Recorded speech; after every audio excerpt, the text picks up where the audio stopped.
Rahim.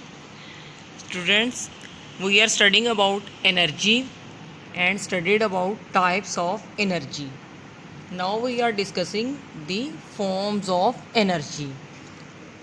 वैसे तो बच्चे एनर्जी काफ़ी सारी फॉर्म्स में पाई जाती है, लेकिन कुछ फॉर्म्स जो हमारी बुक में गिवन हैं जिनके बारे में हम डिटेल से थोड़ी स्टडी करेंगे, उनमें से कुछ फॉर्म्स के नाम ये हैं: light energy, heat energy, electrical energy, sound energy, chemical energy, mechanical energy, nuclear energy. These are the 7 forms which are explained in our textbook or syllabus of 9th class. Let us discuss one by one of each. First of all, light energy. Light भी जो है बच्चों, ये भी क्या है, energy की एक इम्पॉर्टेंट फॉर्म है. अब आप कुछ सोर्सेज ऑफ मुझे बताएं कि जिनसे लाइट प्रोड्यूस होती है. प्लांट्स भी जो है ना बच्चों, ये सनलाइट की प्रेजेंस में अपनी फूड प्रिपेयर करते हैं. It's mean light energy is very important form. अगर बच्चों देखो, सूरज नहीं होगा तो पौधे अपनी खुराक तैयार नहीं कर सकेंगे. अगर पौधे अपनी खुराक तैयार नहीं कर सकेंगे तो फिर क्या होगा, हम लोग पौधों से खुराक नहीं खा सकेंगे, ज़िंदगी का निज़ाम नहीं चल पाएगा. इसके अलावा कोयले के जलने, लकड़ियों के जलने, इनसे भी रोशनी पैदा होती है, लाइट एनर्जी प्रोड्यूस होती है.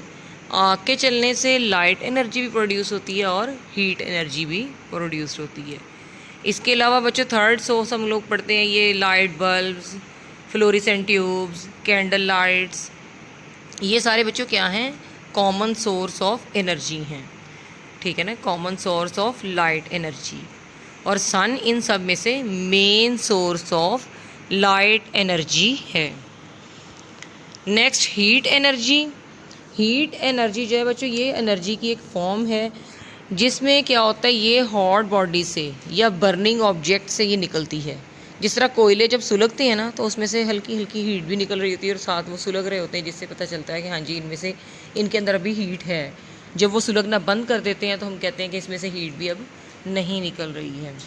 ठीक है ना. तो ये डायग्राम में बच्चों दिखाया है कि आग के चलने से भी हीट प्रोड्यूस हुई है और कोयले के जलने से या किसी चीज़ को गर्म करने से, जिस तरह लोहे की प्लेट या शीट या कोई रॉड, उसको जब हम गर्म करते हैं तो जब वो वेरी हॉट हो जाता है तो उसमें से हीट एनर्जी इजेक्ट होती है.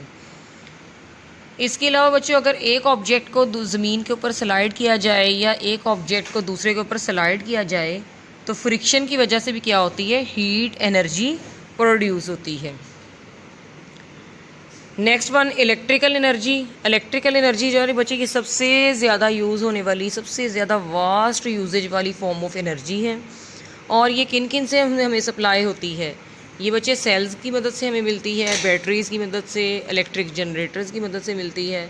हम क्या करते हैं, तारों की मदद से इस एनर्जी को पावर स्टेशन से बहुत दूर डिस्टेंसेस तक पहुंचा सकते हैं, जहां तक हमें इसकी ज़रूरत होती है. ठीक है ना. आजकल तो ये इतनी इंपॉर्टेंट हो चुकी है कि हमारी दुनिया का निज़ाम बिल्कुल बंक हो जाता है जैसे ही इलेक्ट्रिकल एनर्जी ख़त्म होती है. नेक्स्ट बच्चों, साउंड एनर्जी. साउंड भी बच्चों एक फॉर्म ऑफ एनर्जी है, ऐसी फॉर्म ऑफ एनर्जी जिसके बगैर समझे हमारा ज़िंदगी का निज़ाम नहीं चल सकता. कैसे, हमें कुछ सुनाई नहीं देगा तो हम डंप होंगे. ठीक है ना. अगर कोई चीज़ आवाज़ नहीं पैदा करेगी तो हमें उसकी चलने का या उसकी मूवमेंट का अंदाज़ा नहीं होता. तो साउंड एनर्जी प्रोड्यूस कैसे होती है, first of all common example, knocking of the door. जब हम डोर बच्चे नॉक करते हैं तो वो वाइब्रेट करता है, तो वाइब्रेटिंग की मदद से साउंड प्रोड्यूस होती है. It's mean we conclude that if any object vibrates it produce sound energy. By drum beating. Drum beating से बच्चे क्या होता है, ड्रम वाइब्रेट करता है.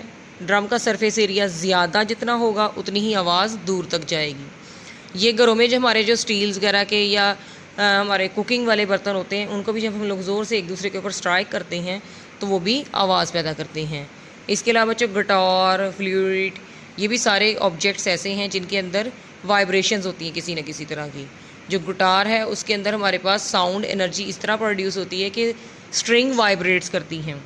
और फ्लूट के अंदर क्या होता है, हमारे मुंह की हवा जो है वो काफ़ी ट्रैवल करती है और साथ उसके वाइब्रेट करती है दीवारों के साथ, फ्लूइड की दीवारों के साथ, जिससे फिर म्यूज़िकल साउंड पैदा होती है.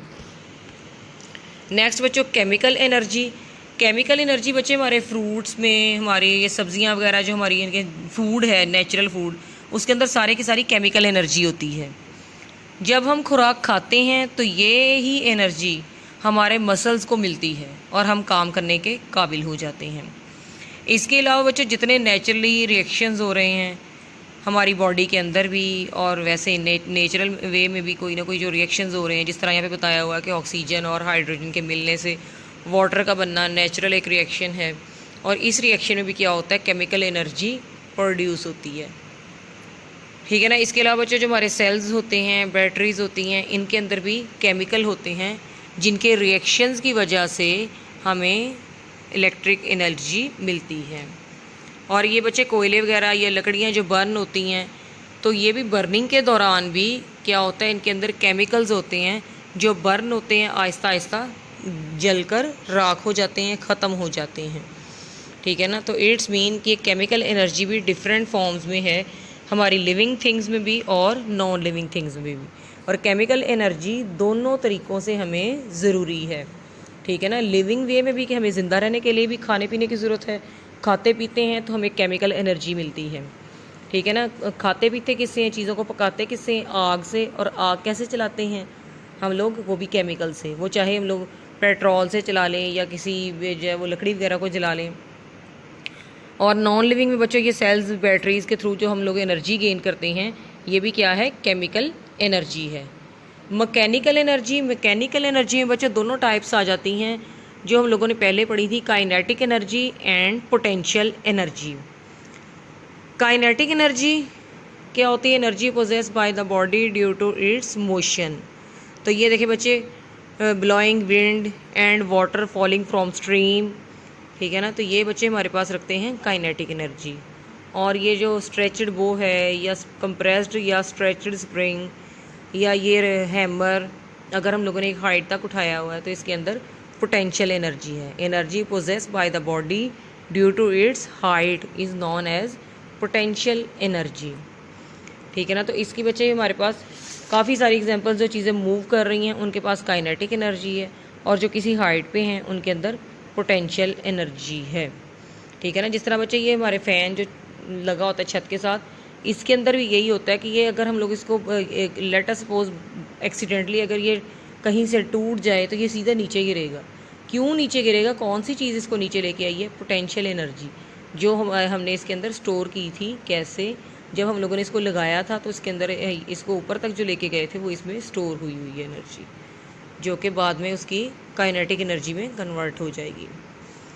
न्यूक्लियर एनर्जी, नाम से बच्चों जाहिर है ये न्यूक्लियस ऑफ एन एटम से रिलीज़ होती है। एटम के न्यूक्लियस के अंदर large amount of energy stored होती है। जब न्यूक्लियस ब्रेक डाउन होता है तो ये बहुत ज़्यादा अमाउंट ऑफ एनर्जी हमें मिलती है। तो न्यूक्लियस के बच्चों रिएक्शंस जो हैं अमूमन वो दो तरह के होते हैं, nuclear fission and nuclear fusion. Fission के अंदर ये डायग्राम राइट साइड पे आपको शो किया गया है। एक लार्जर न्यूक्लियाई जो है ना, स्मॉलर पार्टिकल्स के एडिशन होने से ब्रेक डाउन हो जाता है into smaller particles and two nuclei. ठीक है ना। हैवियर न्यूक्लियाई जो है वो स्प्लिट अप हो जाता है दो डॉटर न्यूक्लियाई में। तो ये बच्चों हमारे पास क्या है, फिशन, हैवियर न्यूक्लियस का टूट जाना, न्यूक्लियर फिशन। और बच्चों छोटे दो न्यूक्लियाई का कंबाइन होकर एक बड़ा न्यूक्लियस बना देना, ये भी क्या होगा हमारे पास, न्यूक्लियर रिएक्शन। क्योंकि दोनों में क्या होता है, फिशन या फ्यूजन, दोनों में न्यूक्लियस टूटता है या बनता है, तो दोनों में बहुत ज़्यादा large amount of energy release होती है।